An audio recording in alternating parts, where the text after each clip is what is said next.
বইমেলায় গিয়েছি। তো বই মেলা শেষ করে বের হয়ে যাব, আমার ফ্রেন্ডও আছে সাথে, আরও মানে একটা সার্কেল নিয়ে গেছি আমরা।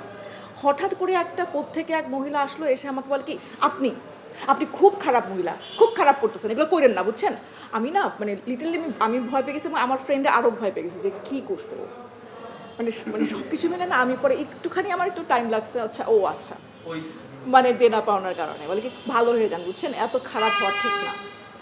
তো গালিগালাজই করে। আর আর আমার কাছে মনে হয় দেনা পাওনার মৌ ক্যারেক্টার আসলে নেগেটিভ না, আসলে পরিস্থিতির কারণে আসলে ওকে মনে হয় কখন সামটাইমস ও নেগেটিভ, আসলে পজিটিভ নেগেটিভ মিলেই কিন্তু মানুষ।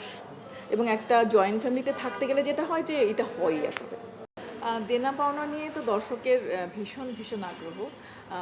দর্শক মহল তো অবশ্যই, এবং আমার রিলেটিভ যারা যারা বাংলা নাটক ওই অর্থে দেখে না, বা সিনেমা দেখে, অন্য কিছু দেখে, কিন্তু এই দেনা পাওনা দেখলাম যে আমার ফ্যামিলি মেম্বাররাও খুব দেখে, এবং তারা জানতে চায় আমার কাছ থেকে, যেহেতু আমি ফ্যামিলি মেম্বার, ওরা জানতে চায় যে কী হবে, খায়রুলের কি চাকরি হবে, এটা কি ওইটা হবে, ওইটা কি এটা হবে। বাট আমি বলি না, আমি যে না, এটা বলা যাবে না, একটা সিক্রেট।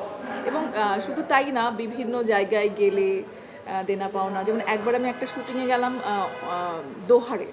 তো ওখানে যাওয়ার পরে একজন খায়রুলকে জাস্ট কয়েকদিন আগে এপিসোডে হতো, আমাদের মানে ঘর থেকে বের করে দিয়েছে। ওই লোক লিটারেলি মানে কান্না করে দিবে এরকম অবস্থা, কান্না করে মানে বলছে যে আপনি খায়রুলকে বাসা থেকে বের করে দিলেন।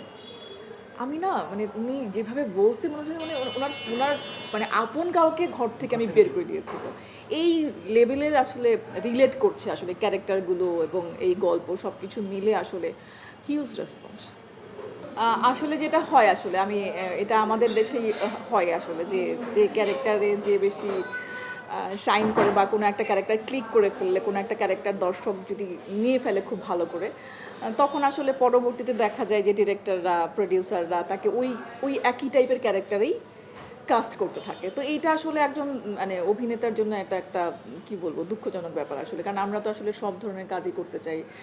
ডেফিনেটলি ফ্যামিলি ড্রামা করতে তো ডেফিনেটলি ভালো লাগে, স্বাচ্ছন্দ্য বোধ করি, বাট এর বাইরেও কাজ করতে চাই আসলে। আমি সব ধরনের কাজ করতে চাই, আমি নেগেটিভ ক্যারেক্টার করতে চাই, বেশি নেগেটিভ ক্যারেক্টার আমাকে অনেক বেশি টানে, কারণ নেগেটিভ ক্যারেক্টারে অনেক বেশি অনেক কিছু করা যায়, অনেক ডাইনামিক থাকে। তো পজিটিভ ক্যারেক্টার যেরকম সে তো পজিটিভ, মানে অনেক একটা সিঙ্গেল লাইন থাকে হয়তো, কিন্তু নেগেটিভ ক্যারেক্টারে আসলে অনেক ডাইমেনশন থাকে, গেট আপ থেকে শুরু করে সব কিছুতেই অনেক কিছু করা যায়, করার মানে স্কোপ থাকে। তো সেই জায়গা থেকে আমার কাছে মনে হয় একটু অন্যরকম ক্যারেক্টার, যেটা আমি করিনি কখনো, সেই ধরনের ক্যারেক্টার যদি করা যায়।